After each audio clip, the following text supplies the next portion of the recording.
কি করব? 1. শিক্ষকদের আদেশ মেনে চলবো। 2. ভালো বন্ধুদের সাথে মিশবো। 3.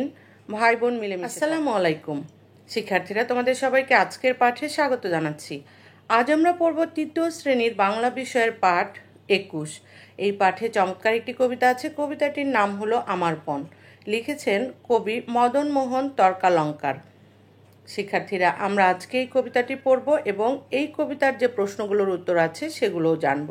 শিক্ষার্থীরা, তোমরা এই চ্যানেলের ক্লাসগুলো পেতে চ্যানেলটি সাবস্ক্রাইব করো এবং নিয়মিত আপডেট পেতে বেল আইকনে ক্লিক করো। তোমরা যারা পূর্বের ক্লাসগুলো দেখোনি তাদের জন্য পূর্বের ক্লাসগুলোর লিঙ্ক আমি এই ক্লাসের ডিসক্রিপশনে দিয়ে দিব। যাদের প্রয়োজন তারা দেখে নিও। এখন আমরা ক্লাসটি শুরু করব। প্রথমে আমরা কবিতাটি পড়ব। আমার পণ। লিখেছেন কবি মদন মোহন তর্কালঙ্কার। সকালে উঠিয়ে আমি মনে মনে বলি, সারাদিন আমি যেন ভালো হয়ে চলি। আদেশ করেন যাহা মোর গুরুজনে, আমি যেন সেই কাজ করি ভালো মনে। ভাই বোন সকলেরে যেন ভালোবাসি, একসাথে থাকি যেন সবে মিলেমিশি। ভালো ছেলেদের সাথে মিশে করি খেলা, পাঠের সময় যেন নাহি করি হেলা। সুখী যেন নাহি হই আর কারো দুঃখে, মিছে কথা কভু যেন নাহি আসে মুখে। সাবধানে যেন লোভ সামলিয়ে থাকি, কিছুতে কাহারে যেন নাহি দেই ফাঁকি। ঝগড়া না করি যেন কভু কারো শোনে, সকালে উঠিয়া আমি বলি মনে মনে। শিক্ষার্থীরা, এই চমৎকার কবিতাটি তোমরা আরও কয়েকবার পড়বে। এবার আমরা এই পাঠের প্রশ্নগুলোর উত্তর জানব। প্রথমে আছে শব্দ শিখি। বাম পাশে যে শব্দগুলো আছে ডান পাশে তার অর্থ দেওয়া আছে। এখন আমরা এই শব্দগুলো পড়ব, সাথে অর্থগুলো শিখব। আদেশ, হুকুম, হেলা, অলসতা, কভু কখনো, ফাঁকি, ধোকা, গুরুজন, বয়সে বড় মানুষ। কবিতাটি দল বেঁধে আবৃত্তি করি।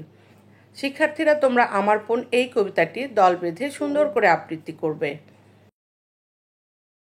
বাক্য লিখি। বাম পাশে যে শব্দগুলো আছে এই শব্দগুলো দিয়ে আমি এখন তোমাদের বাক্য লিখে দেখাবো।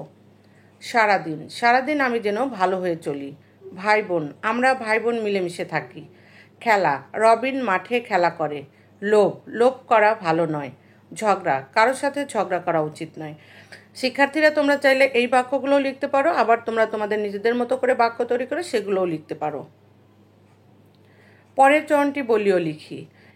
এখানে প্রথম চরণটি লিখে দেওয়া আছে, পরের চরণটি আমাদের লিখতে হবে। শিক্ষার্থীরা, তোমরা দেখতে পাচ্ছ আমি লাল কালি দিয়ে পরের চরণগুলো লিখে দেখিয়েছি। আদেশ করেন যাহা মোর গুরুজনে, আমি যেন সেই কাজ করি ভালো মনে। সুখী যেন নাহি হই আর কারো দুঃখে, মিছে কথা কবু যেন নাহি আসে মুখে। ঝগড়া না করি যেন কবু কারো শোনে, সকালে উঠিয়ে আমি বলি মনে মনে। শিক্ষার্থীরা, আমরা এই অংশটি পড়লাম। বাম পাশের সাথে ডান পাশের মিল করি। বাম পাশের কোন বাক্যের সাথে ডান পাশের কোন বাক্যটি মিলবে সেটি এখন তোমাদের আমি দেখিয়ে দিচ্ছি। শিক্ষার্থীরা, তোমরা দেখতে পাচ্ছ আমি আগে থেকেই বাম পাশের কোন বাক্যের সাথে ডান পাশের কোন বাক্যটি মিলবে সেটি আমি কালো কালি দিয়ে দাগ টেনে দেখিয়ে দিয়েছি। এখন আমি এই অংশটি পড়ব।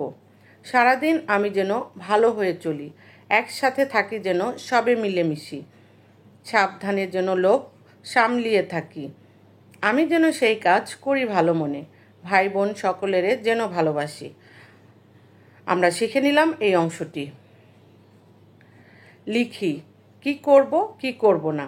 এই অংশে আমরা দেখতে পাচ্ছি আমরা কি কি কাজ করব এবং কি কি কাজ করব না সেটি লিখতে হবে। আমি তোমাদের লিখে দিয়েছি, এখন আমি এটি পড়ব। কি করব? 1. শিক্ষকদের আদেশ মেনে চলব। 2. ভালো বন্ধুদের সাথে মিশব। 3. ভাই বোন মিলেমিশে থাকব। কি করব না? 1. মিথ্যে কথা বলবো না। 2. কখনো লোভ করব না। 3. কারো দুঃখে সুখী হব না। আমরা এই অংশটিও পড়লাম। শিক্ষার্থীরা, তোমরা এই অংশগুলো সুন্দরভাবে শিখবে, তারপর তোমাদের খাতায় লিখবে। বলিও লিখি। এখানে কিছু প্রশ্ন আছে, সেই প্রশ্নগুলোর উত্তর তোমাদের শিখতে হবে। আমি প্রথমে প্রশ্নগুলো পড়ব, তারপর উত্তর বলবো। কখন ঘুম থেকে উঠব? উত্তর, সকালবেলা ঘুম থেকে উঠব। সারাদিন কিভাবে চলবো? উত্তর, সারাদিন ভালো হয়ে চলবো। কাদের কথা মেনে চলবো? উত্তর, গুরুজনদের কথা মেনে চলবো।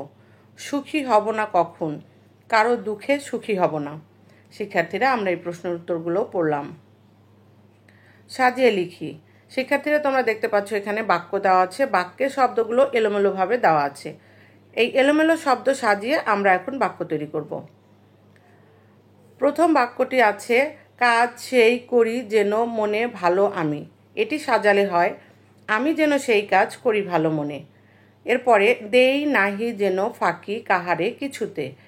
এই শব্দগুলো সাজালে বাক্য হবে যেটি, সেটি হলো কাহারে কিছুতে যেন নাহি দেই ফাঁকি। সময় হেলা করি নাহি পাঠের যেন। এই শব্দগুলো সাজালে যে বাক্যটি হবে সেটি হলো পাঠের সময় যেন নাহি করি হেলা।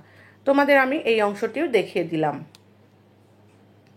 কবিতাটি থেকে যা শিখলাম তা বলিও লিখি। এই কবিতাটি থেকে আমরা যে বিষয়গুলো শিখেছি সেটি এখন আমি তোমাদের লিখে দেখাচ্ছি। গুরুজনদের আদেশ মেনে চলা উচিত, ভাই বোনদের সাথে মিলেমিশে চলা উচিত, পড়াশোনায় অবহেলা করা ঠিক নয়, সবসময় লোভ বর্জন করা উচিত। শিক্ষার্থীরা, আমরা জেনে নিলাম এই অংশটি। তোমরা এই অংশটি খুব সুন্দরভাবে শিখবে, তারপর তোমাদের খাতায় লিখবে। এতক্ষণ সাথে থাকার জন্য অসংখ্য ধন্যবাদ। পরবর্তী ক্লাস দেখার আমন্ত্রণ জানিয়ে আজকের মতো বিদায় নিচ্ছি। আল্লাহ হাফেজ।